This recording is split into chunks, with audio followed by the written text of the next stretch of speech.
নেত্রী বেগম খালেদা জিয়া এবং তারেক রহমানের নেতৃত্বে আপনি যখন মামলায় ফ্যাসিবাদ সরকারের মিথ্যা মামলায় জর্জরিত হয়েছি, কারাগারে নিক্ষিপ্ত হয়েছি, আপনি তখন সাহায্যের হাত বাড়িয়েছেন। অমান্য আজকের প্রধানমন্ত্রী এখানে বসে আছেন, আপনার মাধ্যমে প্রধানমন্ত্রীর দৃষ্টি আকর্ষণ করছি, উনি পরামর্শ দিয়েছিলেন আপনার কাছে যাওয়ার জন্য।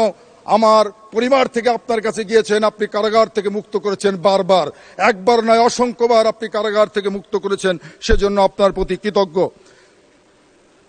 মাননীয় স্পিকার, আমার নির্বাচনী এলাকা গোপালগঞ্জ ৩ টুঙ্গিপাড়া কোটালীপাড়ার মানুষের প্রতি আমি কৃতজ্ঞতা জানাচ্ছি। টুঙ্গিপাড়া কোটালীপাড়ার সকল মানুষের প্রতি আমি ধন্যবাদ জ্ঞাপন করছি। বিশেষ করে আমার নির্বাচনী এলাকায় 50% মানুষ সনাতনী হিন্দু সম্প্রদায়ের মানুষ। এই সনাতনী হিন্দু সম্প্রদায়ের মানুষ আমাকে তাদের মূল্যবান ভোট দিয়ে এই মহান সংসদে পাঠিয়েছে, আমি তাদেরকে ধন্যবাদ জানাই এবং তাদের প্রতি কৃতজ্ঞতা প্রকাশ করছি। মাননীয় স্পিকার, রাজনীতি করতে এসেছি, রাজনীতি করতে এসে পর্যালোচনা করে দেখেছি যে আমাদের সমাজে মাত্র 5% মানুষ সরাসরি রাজনীতির সাথে সম্পৃক্ত, কিন্তু গোপালগঞ্জে প্রায় 20 লক্ষ মানুষ বসবাস করে। এই গোপালগঞ্জের সকল মানুষ কিন্তু ফ্যাসিবাদের দোসর ছিল না, গোপালগঞ্জের সাধারণ মানুষ ফ্যাসিবাদের সাথে ছিল না। কিন্তু আজকে আমরা বিভিন্ন সময় দেখতে পাই আমাদেরকে নানানভাবে বৈষম্যতার মধ্যে রাখা হয়। কিন্তু আমি বিশ্বাস করি গোপালগঞ্জের মানুষ, মাননীয় প্রধানমন্ত্রী আপনাকে বিশ্বাস করে আপনার প্রতি আস্থা রেখেছে গোপালগঞ্জের মানুষ। আমি আজকের এই মহান সংসদে দাঁড়িয়ে বলতে চাই, গোপালগঞ্জের 95% সাধারণ মানুষ যেন বৈষম্যের শিকার না হয়, তারা যেন বাংলাদেশের মৌলিক অধিকার থেকে বঞ্চিত না হয়, তারা যেন বাংলাদেশের সকল উন্নয়ন কর্মকাণ্ড থেকে বঞ্চিত না হয়, সেজন্য মাননীয় প্রধানমন্ত্রীর দৃষ্টি আকর্ষণ করছি।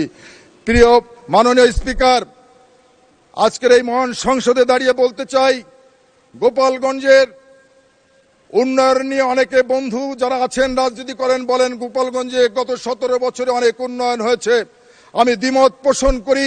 গোপালগঞ্জের উন্নয়ন হয়েছে, বড় বড় মেগা প্রকল্পের মাধ্যমে বড় বড় ইমারত নির্মাণ হয়েছে, সেগুলো দুর্নীতির নিদর্শন হিসেবে দাঁড়িয়ে আছে।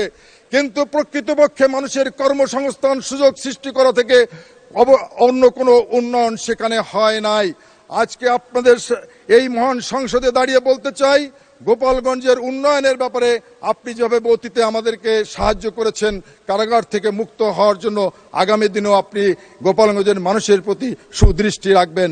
মাননীয় স্পিকার, গোপালগঞ্জ একটি বিশেষ পরিবার সব সময় নিয়ন্ত্রণ করত এবং এই পরিবারের মধ্যে অনেক সম্রাজ্ঞী ছিল, বড় রানী মহারানী ছিল। তারা এই গোপালগঞ্জের দুর্নীতির যে অভয়ারণ্যে পরিণত করেছিল। আজকে বড় বড় দুর্নীতিবাজরা হয়তো গোপালগঞ্জ থেকে পালিয়ে গিয়েছে, কিন্তু তাদের দোসররা এখনো রয়ে গিয়েছে। তাদের ব্যাপারে যখন দুর্নীতি দমন কমিশনে গোপালগঞ্জ থেকে মামলার জন্য নথি পাঠানো হয়, মামলার অনুমতি কিন্তু দুদক থেকে দেওয়া হয় না। এই মহান সংসদে দাঁড়িয়ে আমি বলতে চাই, প্রকৃতপক্ষে বাংলাদেশে যারা দুর্নীতির সাথে জড়িত তাদেরকে আইনের আওতায় এনে দৃষ্টান্তমূলক শাস্তি দেওয়া যায়, সেজন্য আমি এই মহান সংসদে দাঁড়িয়ে আজকে এই দাবি করছি।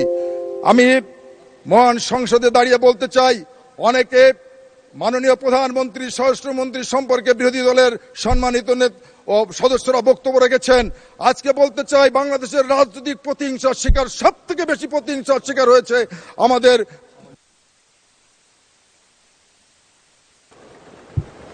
ধন্যবাদ মাননীয় সদস্য।